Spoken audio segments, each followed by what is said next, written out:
در سفر انقراض سلسله عشق از جرس خسته بانگ باز پسیدم. به نام خداوند بخشنده مهربان. سلام عرض ادب خدمت دوستان اهل کتاب و مطالعه.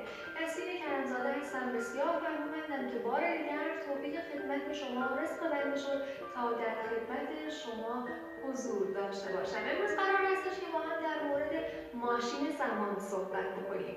سفر با این ماشین هیچ هزینه‌ای نداره. دوستای کتاب خونم، دیدید وقتی هنر عکاس‌کشی‌های قدیم رو تماشا می‌کنیم و اون رو با عکس‌های امروزی مقایسه می‌کنیم به چه نتایجی می‌رسیم؟ اینکه مثلا علم چقدر پیشرفت کرده، پوشش‌ها چقدر عوض شده. البته که عکاسی هنر هستش و رسالت هنر هم همینه. امروز قرار هستش که با هم در مورد هنر شعر صحبت بکنیم. این واژه مقدسی که قداستش به تاق آسمون میرسه.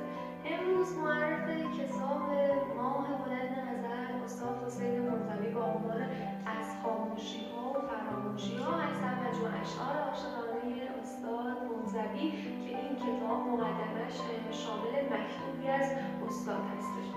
دوستان بزرگوار، اگه میخواید با دوره‌های مختلف شعر فارسی آشنا بشید، کتاب ادوار شعر فارسی استاد شفیع کدکنی رو هم بخونید. کتاب فوق‌العاده‌ای هستش و اما مجموعه اشعار استاد حسین منزوی هم در دسترس است. قسمت نشد به پایان دیوان برسم، حوض تنهاییم در خط مقدم تغزل‌های عریا و صمیمیت شکست. تو کیستی؟